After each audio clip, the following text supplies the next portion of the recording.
안녕하세요. 뉴스킨 사업가 천전홍입니다. 네, 오늘은 칼슘과 석회에 대해서 제가 좀 준비를 해보았습니다. 자, 화면 같이 보실게요. 자, 이 질문을 정말 많이 받았어요. 칼슘을 오래 먹으면, 칼슘을 계속해서 먹으면 이렇게 결석이 생긴다던데요. 칼슘제를 많이 잘못 복용하면 석회가 돼가지고 이게 몸에 좋지 않다던데요. 아마 칼슘을 드시려고 하시는 분이나 이렇게 드시고 있는 분들이라면 이 질문은 한 번쯤 받아보셨을 거예요. 그럼 칼슘을 먹으면 정말 이 결석이나 석회가 생길까요? 일단 결론부터 말씀드리면은 칼슘, 결석, 석회 모두 같은 말입니다. 화학식으로 같은 거예요. 칼슘이 곧 결석이고, 결석이고 석회고, 석회가 다시 칼슘이죠. 즉 이게 결석과 석회는 칼슘 때문에 생기는 게 맞습니다. 하지만 사실은 칼슘이 넘쳐나서 우리 몸에 넘쳐나서 생긴다고 보기는 조금 힘들어요. 오히려 우리 몸은 특히 한국인 같은 경우에는 이 칼슘이 부족한 경우가 훨씬 많거든요. 즉 결석이나 석회화된 문제 또한 칼슘 섭취가 부족해서 일어나는 현상이다. 이렇게 봐야 되는 경우가 많습니다. 네, 그러면은 이 칼슘의 석회화, 결석 왜 생기는 걸까요? 자, 이 왜 생기는지 원인을 알게 되면은 칼슘 섭취를 조금 더 똑똑하게 할 수 있겠죠? 일단 칼슘이 어디에 있냐면 흔히들 우리는 칼슘은 뼈에 있다고만 생각하지만 실질적으로 칼슘은 혈액 속에도 존재를 합니다. 이 칼슘은 혈액 속에서 안정된 농도로서 안정된 비율로서 존재하면서 다양한 역할들을 하는데요.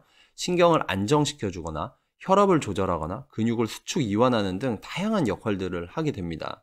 하지만 어째서인지 이 혈액 속의 칼슘이 농도가 옅어질 때가 있어요. 칼슘이 적어지는 경우가 있어요. 예를 들면은 우리가 식습관이 아까 앞서 보신 차트처럼 칼슘 섭취가 제한된 식습관을 우리가 계속해서 한다면은 칼슘이 부족할 수밖에 없습니다. 또한 노화 등으로 인해서 또 어떤 갱년기 이유나 노화 때문에 우리 몸에 칼슘이 이렇게 지속적으로 빠져나가는 경우가 있겠죠. 또 그것뿐만 아니라 고혈압약처럼 약을 복용하면서 이 칼슘이 차단되고 그래서 우리 몸에 칼슘이 부족해지는 그런 현상이 나타나기도 합니다. 이런 다양한 원인들 때문에 우리 몸에서 칼슘이 부족해졌을 때 어떤 또 일이 일어나냐?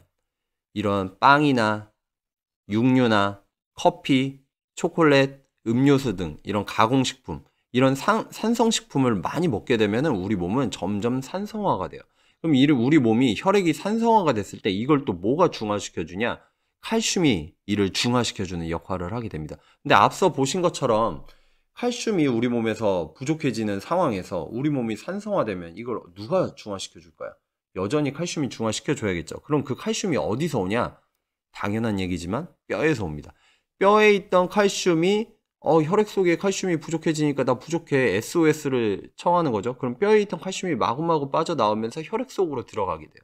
그래서 혈액 속에 들어간 칼슘이 아까 보신 것처럼 혈액을 다시금 중화를 시켜주고 또 안정된 농도를 다시 찾아가면서 아까 말씀드린 신경 안정이나 어떤 근육의 이완이나 어떤 수축 이런 것들의 역할을 다시 제 역할을 수행을 한 거죠. 그런 다음에 이제 다 역할이 끝났어요. 그럼 그 남은 칼슘은 이제 어떻게 될까요? 역할을 다 수행을 했으니까 이제 다시금 뼈로 이렇게 돌아가야겠죠. 근데 이렇게 칼슘이 혈액 속에 남아있다가 뼈로 돌아갈 때는 그냥 칼슘만 있는다고 해서 돌아갈 수 있는 게 아니에요. 이 보시는 것처럼 마그네슘이나 비타민 D 혹은 비타민 K 이런 다양한 영양소들이 서로 유기적 관계를 맞물려 가면서 칼슘이 뼈로 재흡수될 수 있게끔 도와주게 되는 거죠. 근데 만약에 이 마그네슘이나 비타민 D 이런 기타 영양소들이 우리 몸에 충분치 않은 상황이라면 어떨까요? 칼슘은 뼈로 가지 못하고 혈액 속에 여전히 남아있게 되는 거죠. 그럼 이렇게 혈액 속에 남아있는 칼슘들이 계속해서 이런 현상들이 반복되면서 누적이 되면서 칼슘들이 계속해서 혈액 속에 떠돌게 되면 어떨까요? 결국에는 그 칼슘과 어떤 콜레스테롤이나 이런 것들이 엉겨붙기 시작하면서 그게 결석이 되고 그게 석회화가 되는 거죠. 그래서 어떻게 보면은 이 결석이나 석회화가 되는 근본적인 원인은 우리가 칼슘을 부족하게 섭취하기 때문이고 또 우리 몸의 기초적인 그 영양 밸런스가 깨져 있기 때문입니다. 그럼 우리가 이런 결석 없이 석회화되지 않게 칼슘을 영리하게 섭취하는 방법은 뭐가 있을까요? 자, 첫 번째는 산성식품을 줄이셔야 합니다. 우리가 먹는 가공식품이나 붉은색 육류, 그것뿐만 아니라 어떤 옥수수 기반으로 한 어떤 탄수화물, 정제 탄수화물 이런 것들을 줄이셔서 칼슘이 뼈에서 빠져나갈 수 있는 그런 환경을 줄여주시고, 또 두 번째는 칼슘을 충분하게 섭취를 해주셔야겠죠. 당연한 얘기지만. 하지만 칼슘을 섭취한다고 해서 끝나는 게 아니라 칼슘의 재흡수, 흡수를 도와줄 수 있는 우리 몸의 비타민이나 어떤 미네랄의 기초적인 영양 밸런스를 잘 유지를 해줘야만 합니다. 그래서 이 세 가지를 크게 신경 쓰시면은 칼슘의 석회화, 결석에 대한 걱정을 많이 줄이실 수가 있습니다. 그래서 내가 뭐 어떤 칼슘제를 선택하실 때도 그냥 무작정 칼슘만 먹는다 이렇게 생각하지 마시고, 흡수되는 칼슘인지를 꼭 확인해 보시고 칼슘과 함께 어떤 기초적인 영양을 내가 잘 챙기고 있는지를 한번 점검을 해 보셔야 돼요. 체크를 해 보시고 기초적인 영양 밸런스가 지금 깨진 상황이다 하시면은 이 종합 비타민이나 어떤 내 기초 영양 밸런스를 같이 챙겨줄 수 있는 이런 멀티비타민을 함께 섭취해 주시는 게 훨씬 더 영리하게 칼슘을 먹는 방법이라고 볼 수 있습니다.